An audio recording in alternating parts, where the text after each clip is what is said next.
I often say I'm fortunate with this amazing man. You know, and I sincerely wish that you also get blessed with people that are much better than yourself, because they'll take this business to a phenomenal level for you. So, we're moving on. It's coming close to the closing time. And we have a few more goodies to share. Having such an incredible fortune to have our United States mentors, Double Crown Diamonds, surprise us without me knowing. And so we want to put them to work, right? Here's Micahel Jude, the only.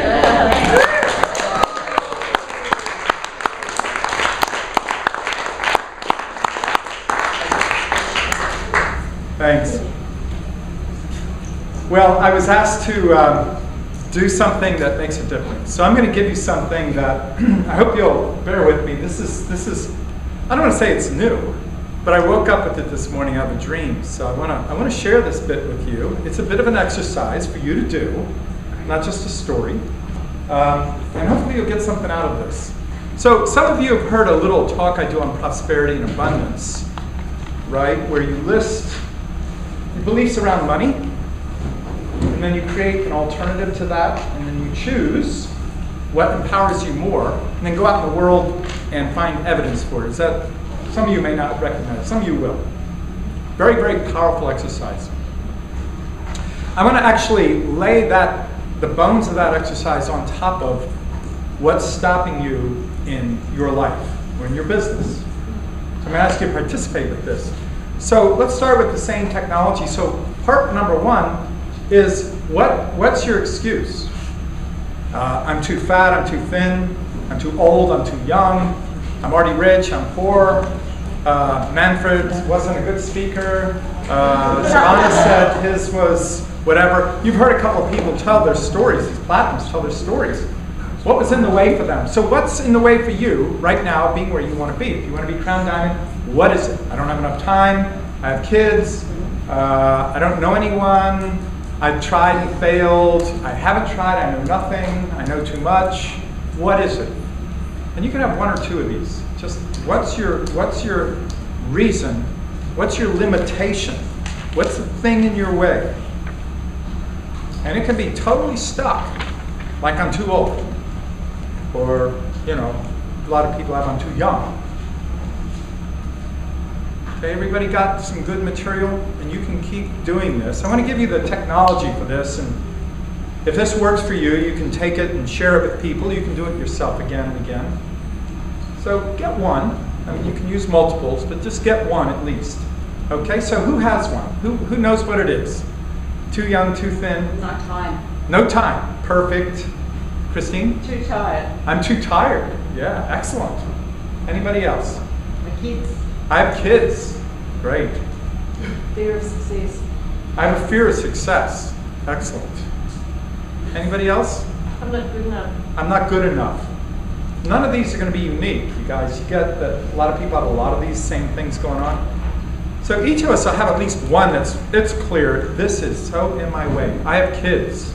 You see how that would be a real block to being successful in business? I mean, that's huge. What are you going to do? You're going to keep the kids, hopefully. You still want success, though, right? But I got kids. I can't do this business with kids. Now, is that an empowering interpretation? Truth is you have kids. Truth is you don't have time. Truth is you're tired, or whatever your story is. But what you do with that is what makes the millionaires.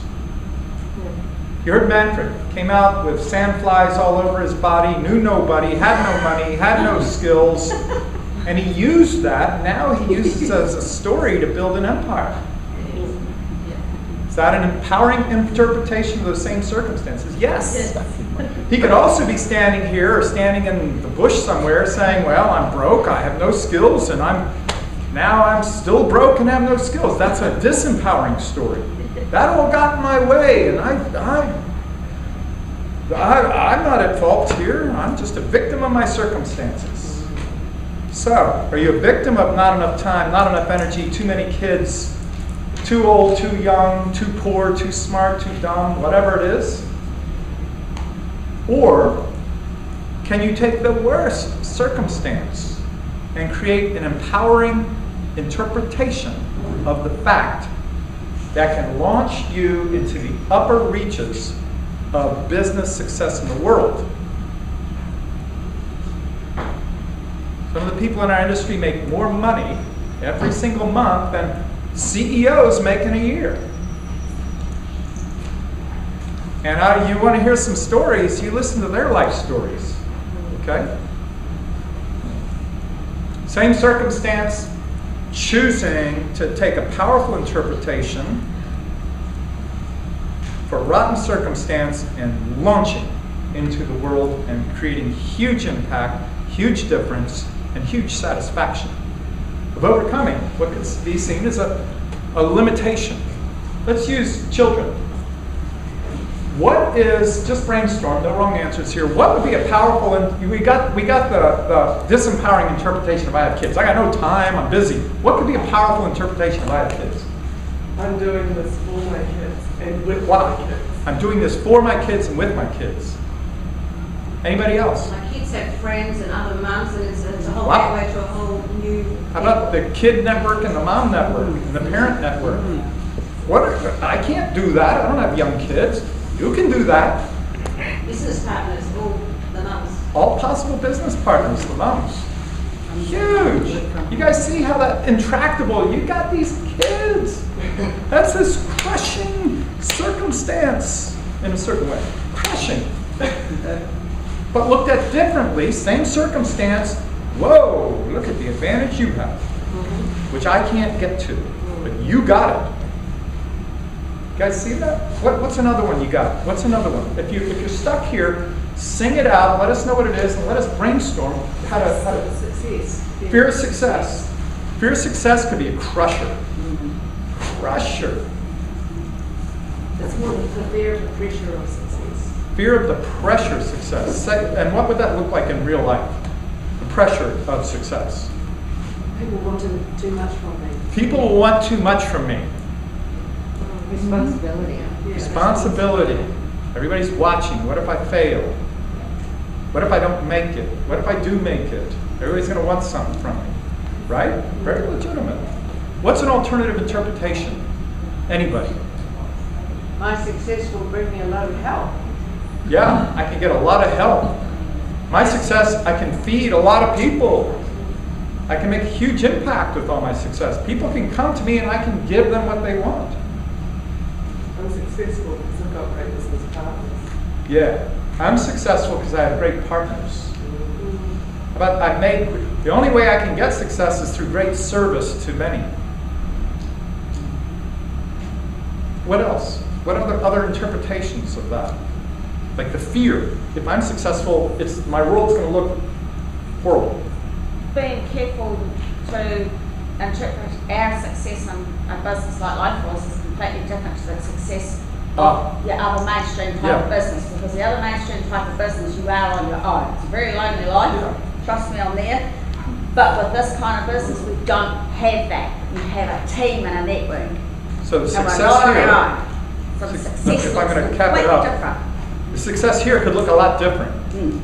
It's team success. It's not the Lone Ranger against the world. And your success can inspire millions. Lots of people can be inspired by your success. And another way is to look at people who are more successful and have a chat with them. And like me, I've found great success is actually easier. Yeah. Because I've got all these people who are Okay, so that's a beautiful one. Great success is actually easier than being a great failure. Yeah. Yes. Is that an empowering interpretation of the fear of success? How about the fear of success is what motivates me to become successful, because I'm going to prove that wrong. I'm going to prove, I have this fear of success, but I'm going to do it anyway. I'm going to do it for the team. I'm going to do it to prove it's wrong. I'm going to do it. I'm going to use that fear of success to launch me to excellence.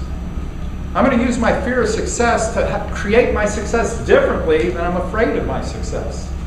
I'm afraid of success. I've had this too. Oh gosh, when we're successful, everybody's going to be there wanting something from me.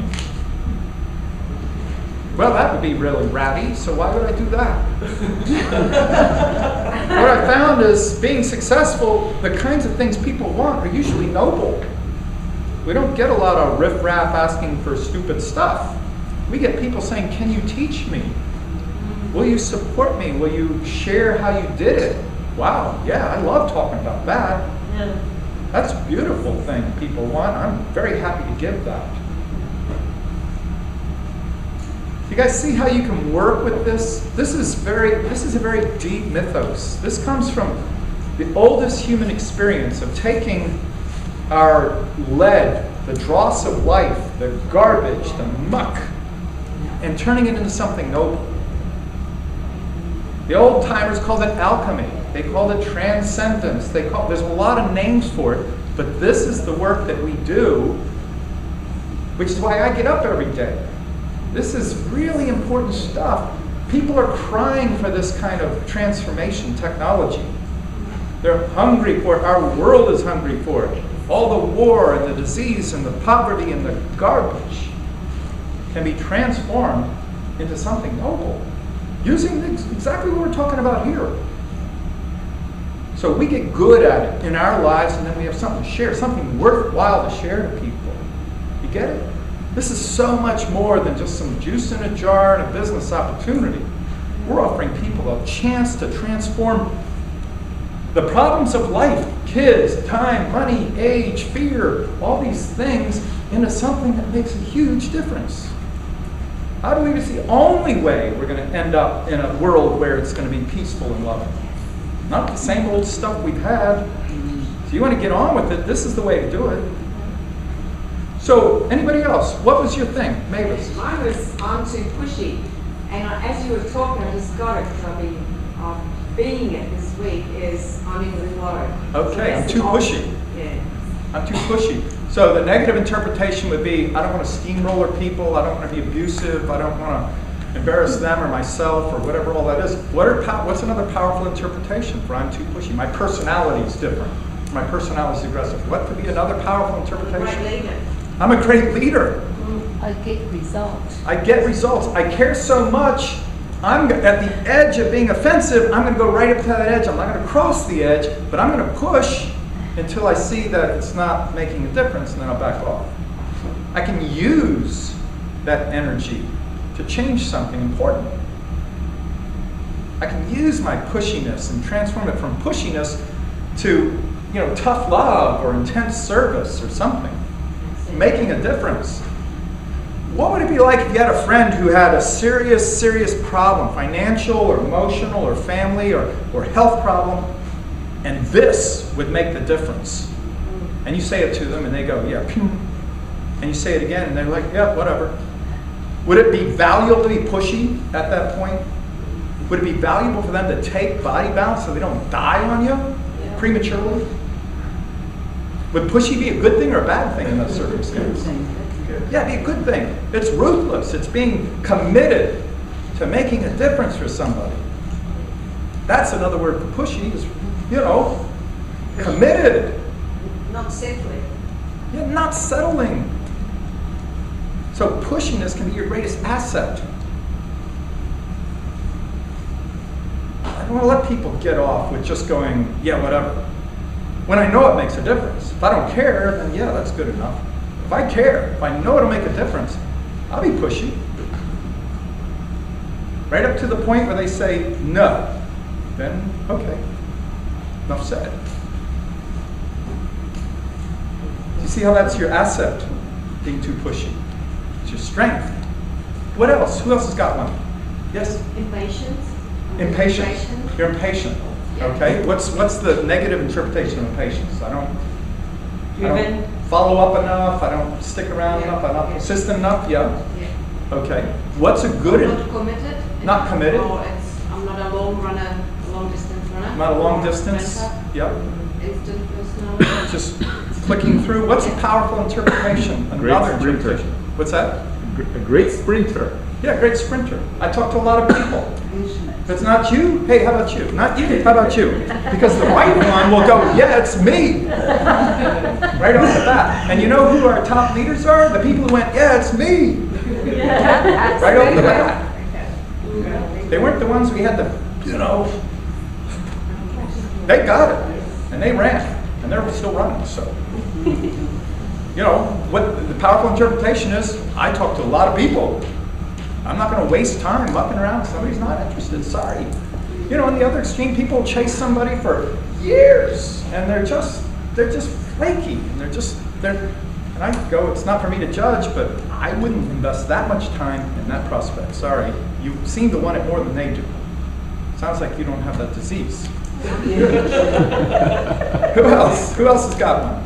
What's stuck in your life? What's stuck in your business? Fear of the phone. Fear of the phone. Okay. Fear of the phone. Phones don't bite. Phones don't bite.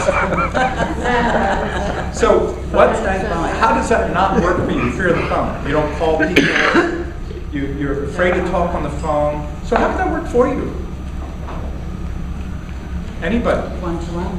One-to-one. Me done. You become a master of the interpersonal. What does light you up? Yeah, you become a master of the meeting. Yeah. You just go, hey, I don't do phone, but I'd love to come to your house. I'd love to meet with you. I think more and more, Rosemary, people don't like phones. They don't, you guys joke about it, but in America, people don't answer their phones. I'm the same way. If I get a call, I look and see who it is. If I don't want to talk to them, I'm not answering it. Go to voicemail. That's why they have voicemail. So I don't like phones. I don't like being on the phone either. But what I do with that is I make a point to either be real fast on the phone, because I don't like the radiation, right? Be real fast and real succinct, and I've gotten good at other ways to interact. And you know what? Mark is success for a lot of executives and myself. He says, don't even carry a phone. Don't answer the phone.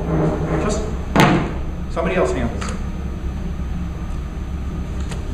So when you're that good and you're that rich, you don't have to have a phone. Somebody else deals with it. So you can have that fear, be a driver. It's like, yeah, I don't like phones, and I want to get to the point where I don't want a phone. I don't even have a phone. Somebody else handles all that. You want to talk to me? Call so-and-so. They'll get it to me. You could use that, perhaps. Any other powerful interpretations of phone? Yeah. I think to a certain degree too, it might also make any phone work you do, like the invitations will be brief. You'll be succinct. You're not hanging about. You're not doing it for a good time. It's like job done. Yeah. Get rid of it. Yeah. Because an invitation can be less than a minute. Yeah. Same as patience can be like a real strength for you. I like what you said, be the master of the events, be a master of Facebook, be a master of all the other things. Rosemary, what's something you enjoy doing? What do you enjoy? Face to face? Yeah, speaking. Perfect. Then ditch the phone.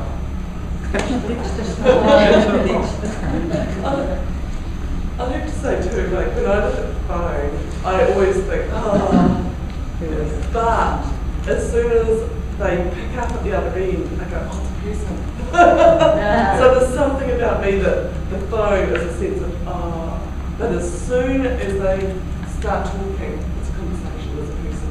So sometimes it's just that thing of thinking about the phone too much rather than thinking about the person. So there's some connection there for me that really works. I don't know. Yes, Lynn. I'm just thinking, when you think about phone, the other end, that's another business that's more money coming in. So if you think positive way, reframe how you are around phones. Opportunity for a breakthrough in your phone. If you keep thinking rejection, you will get worried. Yeah. So everybody got one block and one alternative to that block?